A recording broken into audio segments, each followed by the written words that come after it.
Hey y'all, cooking, cutting up, keeping it real. Mama Lisa. Tonight in my kitchen, I'm doing Mama's meatloaf and Nancy's mac and cheese. And I'll probably put a green with it, but I'm gonna show you an easy, quick meal prep. And something you can do for your family that you have in your cupboard, in your pantry, in your cabinets kind of thing. Staple items, what I'm trying to say. These 2 pounds of ground beef came out of my freezer.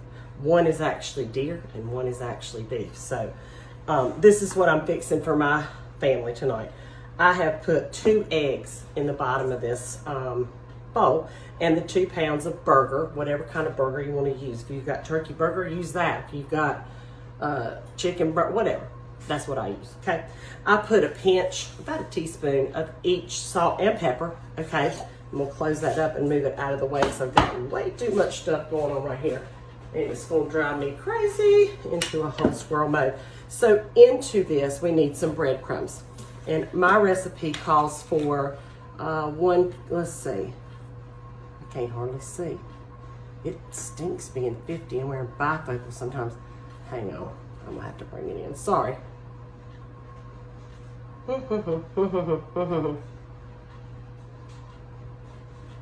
Crushed crackers. Okay, this recipe calls for crushed crackers, and I'll be using about a cup of, I don't have crushed crackers, so I'm using breadcrumbs, just so you know. And I'm gonna just eyeball this in my hand. And if I need any more, I'm just gonna set this to the side right here so I can have it handy. Now my spices. To this, I'm gonna add some thyme. And again, I use my hand as a measure lots of times on my vlog and when I'm cooking in my kitchen. I don't dress it up. It is what it is. Thus the title, Keeping It Real. Now my boys and my husband don't love onions, like chunky onions and chunky green peppers in their meatloaf. So I substitute it with some onion, minced onion or onion powder. They're just not big onion eaters. I wish they were, but they're not. All right. I'm also gonna add just a little bit of dried mustard, and I'm gonna add a little bit of basil. Now, I actually have some fresh basil, and here in North Carolina, it's planting time, and so I actually got to plant a couple of, let me reset this, a couple of herbs outside in some pots right outside the door, so it makes it convenient for me to go in and out, and that's great, especially with allergies. I am going to have to pull this in so I can see it though. 2 teaspoons mustard, okay, paprika, salt, pepper, thyme, basil. Got it. Okay, I'm gonna put a little bit of paprika, about a teaspoon to your liking. Most people call me a dump cook, just so you know. When I'm fixing for my family, I'm not dirtying up a whole bunch of measuring stuff because I do these so often that they're just, you know, kind of in my head, which is a little scary. Let me grab some ketchup. I'm gonna add about a cup of ketchup, and you could add barbecue sauce if you have it. Sometimes I'll do half barbecue sauce and half ketchup, but I'm gonna eyeball about a cup of this.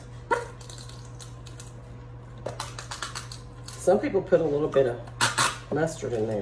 Now my crew doesn't like mustard either. Mine are picky, very picky eaters when it comes to stuff like that. So, and they don't like to see green stuff, but they're gonna see this basil because I'm just gonna tear it up and put it straight in. I've already washed it just to give it some flavor. And I'm trying to get my meal prep on so I can have the evening to enjoy my family and just some downtime. Yeah, being under the quarantine, seems like we're all kind of working out of the same office, so to speak. Okay, let me give that just a little stir, and then I will get my hands in it. And we'll just double check, make sure I got everything in there. So if you don't have breadcrumbs, feel free to use crackers, or, you know, leftover potato chips would be good. Put it through your food processor, and you'd have crumbs, and it'd be good in a meatloaf. Okay, let me just set this right here, and I'm gonna get my hands in here. Some people do not like to handle meat. I'm not one of those. I cook too much and for too many. I ain't doing it. I'm gonna get my hands in it. And I also can feel kind of the consistency of meatloaf especially. And I think it needs just a little more breadcrumbs. So with my clean hand, I'm gonna dump me about, I don't know, 1 cup or so in here until it feels right. That's what my granny used to say. Until it looks right or until it feels right. I didn't understand it then, but I totally get it now. She raised her family on the farm, and you know, she worked on the farm too, which thank God I don't have to do that. But so she had to get it while the getting was good when it came to feeding, you know, 7, 8 kids and her former husband, all that. Anyway, so feel free to add, you know, what spices you like in it. I'm just sharing the recipe. Now that looks pretty good. And that feels right, about the right consistency. So let me grab my pan, wash my hands, and I gotta grab the mac and cheese that I started out. I'm gonna share that with you too in another segment. So hang tight. Okay, let me grab that out. This is the keeping it real side of this vlog. Yes, it is, yes, it is. Okay, leave it right there and turn it up. Okay, now let me grab my pan. I want to show you a little trick that I like to use when I don't want my meatloaf to sit down in the grease if I don't have to. And so I take heavy duty bowl. Okay. I've already sprayed that rack now. I mean this casserole dish, by the way.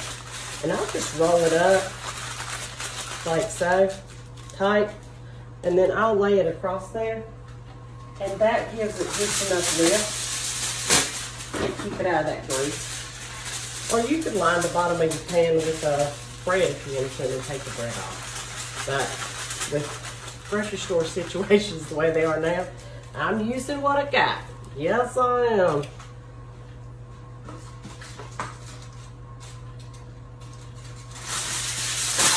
I call it being in the Q team for the roller. Just saying. Anyway, I would have never thought my kids would be home this time together, this time of year, but they are. And I'm thankful. They drive me crazy, but I'm thankful all at the same time, and I probably drive them extra crazy. Truth be told, I probably drive them crazier than they drive me. I'm just saying. Anyway, let me get this last one. I just want to keep it up often. I'm going to make 2 loaves. And that way, you know, if your family doesn't eat all of it, you can freeze this after you cook it. And I have done that many times when it's just me and my husband and my father-in-law. But with the boys home, this will get eaten probably pretty good, pretty quick. Okay, come on, come to mama. Okay, I just formed this with my hands. Like I said, you can wear gloves if you want to. They have those, you know, kitchen gloves or whatever. I don't like to use them in my kitchen. I never have, because it just happened, and I like to be able to feel what the consistency of the recipe is if I'm going to use my hands. Let me give my hands a wash. I want to show y'all what that looks like. And I'm going to bake that in a 350 degree oven for 45 minutes uncovered. And then I'll let it sit and cool off. And we will have some meatloaf tonight. Let me put that little bug on there. Hold on. Sorry. That is what my meatloaf looks like, Mama's meatloaf. Now, when this comes out, I may take a little bit of ketchup and mix it up with some brown sugar and a little bit of mustard and glaze it over. But that's not necessary unless your family, you know, just loves that. But mine could care less. They're going to put ketchup on it anyway. That's what I'm saying. So that's going into my oven. Meatloaf tonight. I will post a picture underneath this vlog of what that looks like when it comes out. I'll also post it to Instagram and tag it and hashtag it. So I hope you enjoy that. Mama's meatloaf. Simple, easy, delicious. Feed your family tonight with it. We'll see you.